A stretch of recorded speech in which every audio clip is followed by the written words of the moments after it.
ધારાસભ્ય વિનોદ મોરડિયાનું નિવેદન, અમુક લોકો આ ઘટનામાં ગેરપ્રચાર કરે છે, ત્યાં અમુક લોકો દ્વારા આ આખા મુદ્દાને ગેરમાર્ગે દોરવામાં આવી રહ્યો છે. હું તમને પણ જાણો છો કે ડિમોલેશન કોઈના હિત અને લાભ માટે થયું છે. આ બાબતે તટસ્થ ઉચ્ચ સ્તરીય તપાસ થવી જોઈએ. તેમને મારે કોઈ કોમ સાથે લેવા દેવા નથી. મેં જે પૂછ્યું છે તે કમિશનરને પૂછ્યું છે અને તપાસ અધિકારીઓ જ કરી રહ્યા છે. આ ઘટનામાં હજુ રસ લીધો નથી અને મીડિયાના પ્રતિનિધિ પૂછે છે એટલો જનતાના પ્રતિનિધિ તરીકે મેં જવાબ આપું છું. અમુક લોકો ખોટો અપ્રચાર કરે છે અને જે પ્રકારે જે જમીન માલિક કે પોતે એને જે કરવું હોય તે કરી શકે છે. જમીન માલિકને વ્યક્તિગત કોર્ટમાં જઈને પણ કરાવી શકે છે. રાજ્યના ભારત સરકારના નિયમ મુજબ બધું જ કરાવી શકે છે. એની હારે આપણે કોઈ લેવા દેવા નથી. ફક્ત ને ફક્ત અવળા માર્ગે ચડાવવાની વાત છે અમુક લોકો દ્વારા. અહીંના લોકલ અમુક લોકો એવા છે પ્રકારના જે સોશિયલ મીડિયામાં ચલાવ્યું છે એ લોકોએ આ કરેલું છે. અને તમે પણ જાણો છો, હું પણ જાણું છું.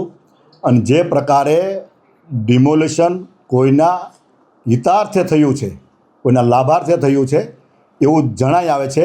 એવા મને પ્રશ્ન જ્યારે પૂછવામાં આવ્યા એટલા માટે મેં મ્યુનિસિપાલિટી કમિશનરને મેં પૂછ્યું હતું કે આ કોણે કર્યું.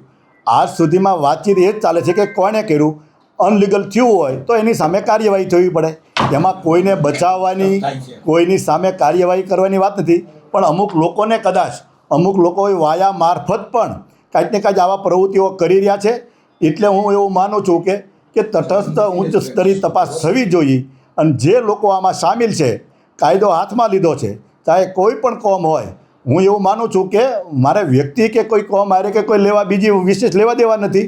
અને જે પ્રકારે મેં પૂછ્યું છે આમાં અમુક લોકોને તેલ રેડાણું છે. હવે સ્વાભાવિક છે કે તમે જ્યારે મને પૂછો છો તો મારી પાસે માહિતી નથી એટલે મેં કમિશનરને પૂછ્યું. આજે પણ તમે જે પુરાવા લઈને તમે આવો છો, એ બેન એમ કહે છે કે તમે રસ લો છો. મેં રસ લીધો જ નથી. હજી રસ નથી લીધો. આ તો પ્રેસ મીડિયાવાળા મને એક પ્રતિનિધિ તરીકે મને પૂછે છે એની હું વાત કરું છું. હું નથી હજી કોઈને કહેવા ગયો, નથી હું કોઈને મળવા ગયો, નથી મેં કોઈ લેખિત અરજી કરી. મીડિયા મને પૂછે છે અને મીડિયા જે પ્રકારે બિલ્ડરની કે જમીન માલિકની કે કોર્પોરેશનના અધિકારીઓની વાત કરે છે એ પ્રકારે તમે મીડિયાને મેં જવાબ આપ્યા છે અને મારા મંતવ્ય મેં રજૂ કર્યા છે. એમાં તો શું કોઈને એવું તેલ રડાઈ ગયું કે આને આમ કર્યું તેમ કર્યું. એનો જે પ્રશ્ન જેહાદીઓને તમે હવે આ બધા જેહાદીઓ છે તો જેહાદીઓ નહીં રહેવા પડે. જેહાદી હોય તો એને અહીંથી મોકલી દેવા પડે બાંગ્લાદેશ. જે જેહાદી હોય એટલે જે બાંગ્લાદેશ ઘૂસપેટિયા હોય એમને કીધું ઘૂસપેટિયાને તમે આવું કરો છો. ઘૂસપેટિયા હોય એને રહેવા જ ન દેવા જોઈએ. અને એ તો હું જ એની રજૂઆત તો હું જ કરું છું.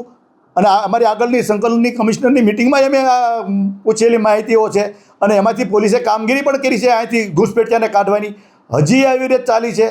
હવે એ તો એમ કે ભાઈ આના કેમ આનું કેમ છે, પણ એને કોઈએ કાંઈક કીધું છે. અને એક યુદ્ધના મુદ્દા પર કોઈ પ્રશ્ન મને કરે તો મને લાગે છે કે અમે અમારી જુવાની આમાં અમે ખતમ કરી છે. અહીંયા આ લડત માટે અમે જ કરી છે. પણ ઠીક છે, બેનનો મને નથી કોઈ વાંક લાગતો, પણ એમને જે લોકોએ બ્રીફ કર્યું છે અને એ બ્રીફ કરવાવાળાને કંઈક મારી હારે તકલીફ છે એટલે આવું કહેતા હોય એવું લાગે છે. બાકી તમે જાણો છો કે એક પણ જગ્યાએ મેં કોઈ ઘૂસપેટિયાની કરી પણ એ ઘૂસપેટિયાને સાવરે છે એવું ખેંચાવા લઈ જાય છે.